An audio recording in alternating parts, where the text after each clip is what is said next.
ग्रामीण विकास विभाग के द्वारा 1.5 करोड़ की लागत से बनाया गया ये पुल भ्रष्टाचार की भेंट चढ़ चुका है। जी हाँ, हम खड़े हैं इस वक्त पत्थरघट्टी पंचायत के गोवाबाड़ी गांव में, जहां ये पुल निर्माण तो हुआ था लेकिन उद्घाटन से पहले ही ये पानी में बह गया। हल्की सी बारिश हुई, पानी आया और ये पुल धराशायी हो गया। यहाँ के जो बताया जाता है कि पुल के उस पार तकरीबन 10 गांव ऐसे हैं जिसमें हज़ारों लोग फंसे हुए हैं।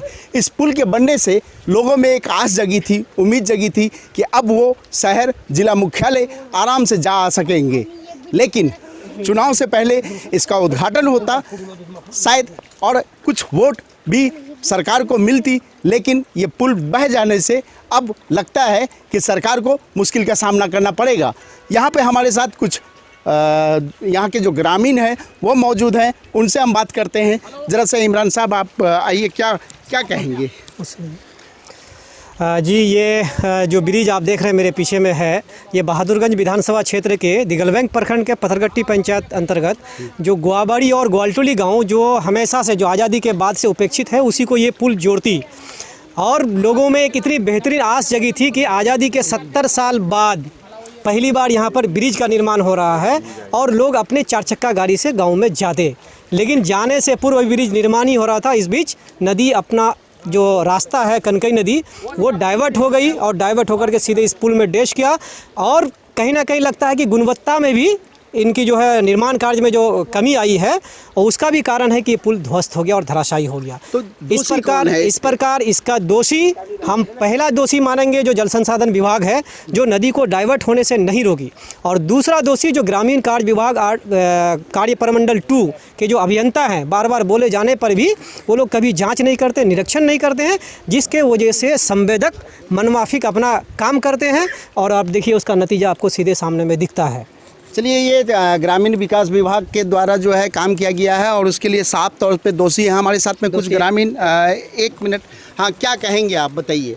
मेरा कहना ये है सर कि आज 5-6 दिन हो गया है सब मामले का, यानी सबको खबर पता चल गया है, मगर आज तक क्यों नहीं कोई पहुंचा प्रशासन।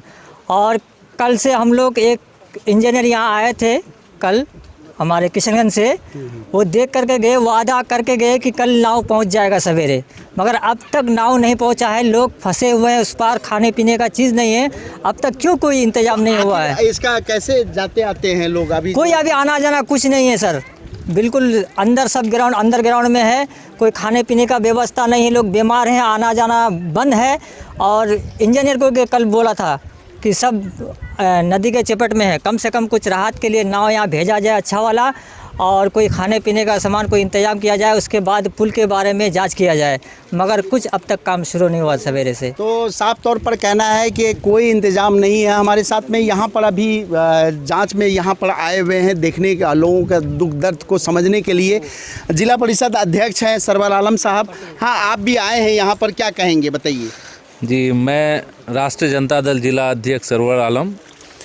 आज जब मुझे खबर पता चला कल, तो मैं यहाँ पे आया। यहाँ देखने के बाद मुझे यहाँ की स्थिति कोई अलग नहीं है। बिहार के अन्य जगहों में पहले भी आप लोगों ने देखा है, बड़ी बड़ी पुलें पहले भी ध्वस्त हुआ है, यहाँ भी हुआ है। इनकी गुणवत्ता, चाहे आप रोड में जाए, पुल में जाए, हर जगह ये गुणवत्ता चीख चीख करके बोल रही है कि मेरे लिए देखने वाला कोई नहीं है। ये खाओ पकाओ वाला स्थिति बिहार में उत्पन्न हो गया है। जहाँ पे हैं, क्या आवाज़ उठाएं? सर, हम लोग स्टार्टिंग से विपक्ष वालों ने ये आवाज़ उठाया है कि आज जो रोडें बन रही है सिर्फ 2 दिन के अंदर क्यों ध्वस्त हो जाता है, रोड में कोई गुणवत्ता नहीं है, पुल बनता है, पुल टूट जाता है। आज पहले एक जो पब्लिक राज था उसको ख़त्म कर दिया जाता है। जानते क्या होता है, अभी यहाँ पुल बनता है और जब कॉन्ट्रैक्टर को बोला जाएगा कि आप यहाँ सीमेंट के बदले सिर्फ बालू डाल रहे हो, एक गाँव वाला आकर के अगर उसको बोले और धमकाए, तो वो कॉन्ट्रैक्टर उसको उसी वक्त बोलेगा कि यहाँ से भागते हो या नहीं भागते हो, नहीं तो तुम पे FIR करवा देंगे। इसका एक जीता जागता मिसाल हमारे दिव्यांग प्रकोष्ठ के RJD जिला अध्यक्ष हैं मेराज साहब। साहब जब वो एक रोड पे गए, बोला कि भी आप पिचिंग में सही से इनकी गुणवत्ता आप देखिए, ये पिचिंग सही से नहीं हो रहा है। मतलब अगर ठेकेदार से कुछ कहा जाता है तो वो FIR प्रशासन का भय दिखा करके उसको सीधा साइड कर देता है और FIR तक कर देता क्या है। मांग करते हैं आप लोग? हम लोग मांग ये करते हैं कि इसकी क्वालिटी कंट्रोल से चेक हो और इसमें जो भी एजेंसी है, एजेंसी के साथ साथ प्रशासन के जो भी JEE एग्जीक्यूटिव वगैरह जो भी हैं, सारे पे FIR होना चाहिए और उन पे कानूनी कार्रवाई होनी चाहिए। तो इस भ्रष्टाचार में लिप्त जो लोग भी हैं दोषी, उन पर कार्रवाई होनी चाहिए, ये RJD की मांग है। हमारे साथ में RJD से जुड़े हुए ये भी देवेंद्र जी, क्या आप कहेंगे आप? देखिए, हमारा कहना यही है कि आज जो ये सुशासन का राज है और सुशासन बाबू जो बार बार कह रहे हैं कि हमने रोड पुल पुलिया बनाया, यही पुल पुलिया है जो अभी तक उद्घाटन भी नहीं हुआ और ये ध्वस्त हो गया। आज जो उस पार जो लोग रह रहे हैं, उस पार के लोग एक टापू बनकर रह गया है, उधर से आने जाने की कठिनाई हो रही है। लेकिन यहाँ के लोग आज भी जो है दाना दाने का मोहताज है, उनके लिए कोई जो है यहाँ रिलीफ भी नहीं दिया जा रहा है। नाव की व्यवस्था, जो केला का नाव बनाकर लोग आर पार कर रहे हैं। और आज आपने देखा होगा गोपालगंज में भी इस तरह से पुल ध्वस्त हो गया। और यही जो है पत्थरघट्टी पंचायत के अंतर्गत ये गुआबाड़ी गाँव का जो पुल है, ये पुल का भी यही हाल है। ये जो इनके राज में जो घूसखोरी है, जो भ्रष्टाचार है, ये चरम सीमा पर है। इसलिए आज ये पुल PC के चक्कर में ये पुल घटिया निर्माण हुआ है। PC लेने वाले का कमी नहीं है, चाहे वो JEE हो, AE हो, सारे लोग PC लेते हैं। क्या मांग करते हैं आप लोग? हम राष्ट्रीय जनता दल की ओर से मांग करते हैं कि ऐसे भ्रष्ट पदाधिकारी, ऐसे भ्रष्ट इंजीनियर, ऐसे भ्रष्ट ठेकेदार को ब्लैक लिस्टेड किया जाए और इंजीनियर पर कड़ी से कड़ी कार्रवाई की जाए, ताकि ऐसा जो पुल निर्माण हो रहा है, ये पुल ऐसा निर्माण नहीं हो। ये साफ तौर पर इनका भी कहना है कि जो भी दोषी है उन पर कार्रवाई हो। हमारे साथ में कुछ सामाजिक संगठन से जुड़े हुए लोग हैं, हम इनसे बात करते हैं। क्या कहेंगे हसन साहब? ये करप्शन का बहुत शानदार नमूना है और एक सुदूरवर्ती गांव में इंडो नेपाल बॉर्डर के करीब में, इससे पहले गोपालगंज का आप देखे थे पुल ध्वस्त हो चुका था और यहाँ पे उद्घाटन से पहले भी एक पुल ध्वस्त हो चुका। और ये पुल जो है कई गांव के लिए लाइफलाइन की तरह होती, लेकिन ऐसा ही नहीं हुआ। दिलचस्प बात यह है कि पिछले 1 महीने से हम लोग इस नदी का जो ओरिजिन पॉइंट है उसको बांधने के लिए हम लोग कह रहे थे जिला प्रशासन से, लेकिन आज तक उन्होंने ध्यान नहीं दिया, जबकि उन्होंने अधिकारियों को प्रतिनियुक्त किया था, लेकिन वो लोग सीरियसली काम नहीं कर रहे थे। सिर्फ ये लोग ऐसा काम कर रहे थे कि जिससे उनका कमीशन बने और नतीजतन ये पुल आज ध्वस्त हुआ। लाखों करोड़ लोग उस गांव उधर के आधे दर्जन गांव प्रभावित हुए हैं और उसके आगे नदी है।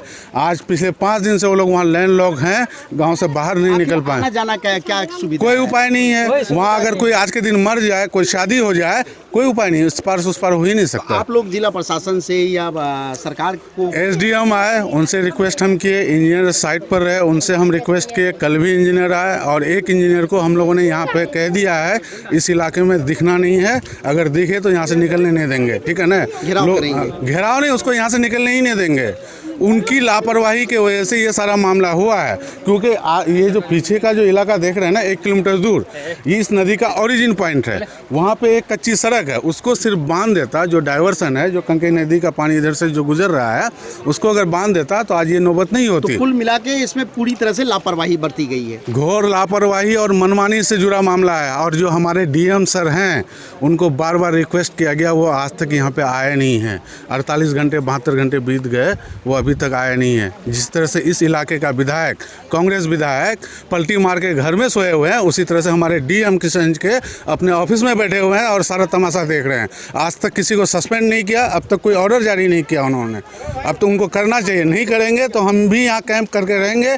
AIMIM के सारे कार्यकर्ता यहाँ आएंगे और हम लोग जो है ना लगातार एकदम सस्पेंशन तक डटे रहेंगे, टिके रहेंगे। कुल मिलाकर के जो विपक्षी पार्टी है वो उनमें काफ़ी रोष है, गांव वालों में काफ़ी रोष है, क्योंकि ये 1 करोड़ 42 लाख की लागत से ये पुल बना था और ये उद्घाटन से पहले ध्वस्त हो गया। एक दिलचस्प बात ये है, तो कुल मिलाकर के ये कहा जा सकता है कि भ्रष्टाचार की भेंट चढ़ चुका है ये पुल। और एक ऐसे में ज़रूरत है कि प्रशासन और सरकार इसको जांच करवाए और जो दोषी हैं उन पर कार्रवाई हो, ताकि गांव वालों को कुछ राहत मिल सके। दिलचस्प बात यह है कि अब्दुल करीम, कशिश न्यूज़, किशनगंज।